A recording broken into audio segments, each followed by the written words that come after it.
Hi there, this is Ranjit from tech2bus.com, and yes, I have this iPhone 5 with me, and this is the iPhone 5. And first I want to thank Faisal Communications for providing this unit for testing. And before I open the phone, let me just give you a physical overview.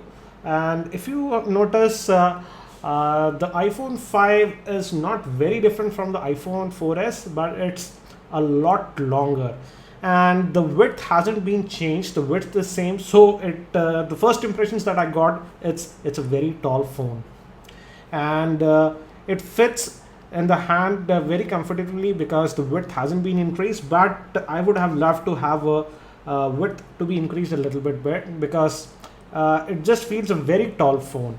And there are some subtle differences on the back. Actually, we do not have that glass back that we found in the iPhone 4 or the 4S.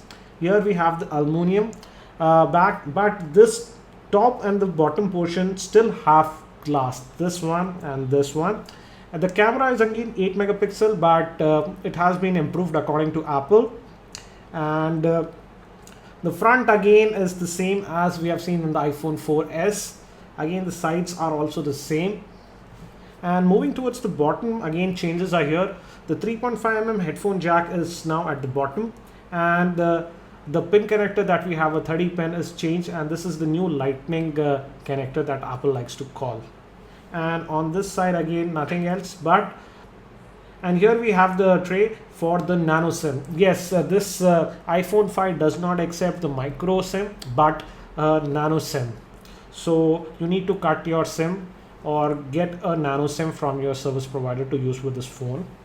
And again, to give you a overview, this is the first original iPhone, and actually I'll just keep this iPhone over the same. And if you notice, the width hasn't been changed, it's just the height that has been increased. Obviously the iPhone 5 is a lot slimmer. As you can see, it's pretty slim. And let me now bring my Galaxy Nexus phone. This sports a 4.65 inch screen, and I'm just going to place the iPhone 5 over the same. And if you do that, again you can see, actually it is the Galaxy Nexus is not that big. I would say just an inch or so taller. And on the width wise, this Galaxy Nexus has a tapered design, so at this end it is slimmer, but if you go towards the back, definitely the iPhone 5 is slimmer. So let me just switch on this iPhone.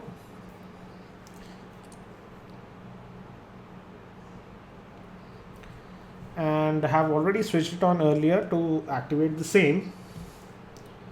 And again, at the back it does not specify anything, it just says iPhone. It doesn't specify that it's iPhone 5. And out of the box, the iPhone 5 comes preloaded with iOS 6. At a first glance, you won't find a much difference, but the main difference between iPhone 5 and iPhone 4 is that we have this one extra row of icons. We have actually 5 rows of icons on the iPhone 5 compared to the old iPhones that had just 4. And again, most of the apps are very similar. Obviously, the Maps app has been changed. Also, YouTube, you won't find preloaded. You have to download it from the market. And I'm connected to Wi-Fi, so just let me fire up the browser. And I'm loading the Engadget website to just show you how fast it loads. And as you can see, how fast it loaded the Engadget site. This is one of the articles. Let me just go back to the home page. And again, as you can see, it loads the web pages lightningly fast. Again, the display is also very crisp as expected. It's a retina display. The resolution has been increased, and the aspect ratio actually is now 16:9. And but one little con that I have is, let me just show you that in the web browsing that I noticed right away was, let this page load. It's loaded now.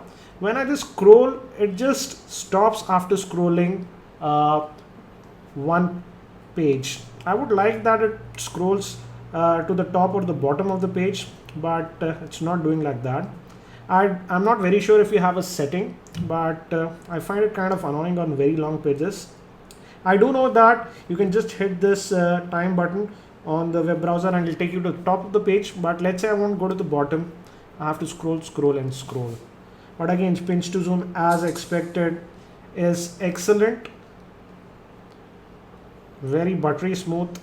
And we do get Siri. Let me try that. Oops.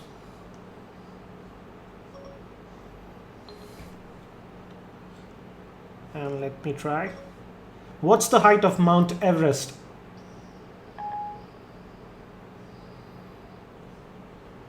Checking my sources. And as you can see, Okay, here you go. and it displayed that. So Siri is there, and supposedly Siri is much more intelligent on this iOS 6. And again, the typing again is great. This keyboard, I always love the iPhone keyboards, and it's the same. Also, let's have a quick look at the camera. It's 8 megapixel camera, and it also has a flash. And let me just place this, and let us just quickly fire the camera app. Apple says that the camera has become a little bit faster. I'm just going to cancel all the settings, and I'm just going to tap on this, and indeed it's pretty fast. And let us try it once more. And do note that this is in completely artificial lighting, and again the pictures, as you can see, came out to be pretty sharp. I'll test the camera a little bit more, but initial impressions, the camera looks very good. Actually, the iPhone 4S camera also was one of the best camera phones, and the tradition goes on. There's one improvement, and that is with the front facing camera. Now with FaceTime you can do in HD, that is 720p. So that's one improvement. One more thing is that the iPhone 5 will feel a lot lighter if you are used to the iPhone 4S. The iPhone 4S was pretty heavy, but I'm comparing it with my Galaxy Nexus, and I would say it is feels similar in weight. So that's it for now for this first looks at this iPhone 5. This iPhone 5 hasn't yet been launched in India, but you can get it in the grey market, and the pricing is fluctuating like crazy. At the time of shooting this video, that's first week of October, this is the 16 GB version. And the price in grey market in India is hovering around 55,000 according to Faisal Communications. But this iPhone 5 is going to launch officially in India by the end of this month. And the 16 GB is expected to be priced around 46 to 48,000. This is the tentative pricing. I'll also be making another fun video with how the Siri works with the Indian accent and comparing it with the Google Now. So stay tuned to my channel for those updates. That's it for now for the first looks at this iPhone 5. This is Ranjit from tech2buzz.com, and I hope to see you in my next video.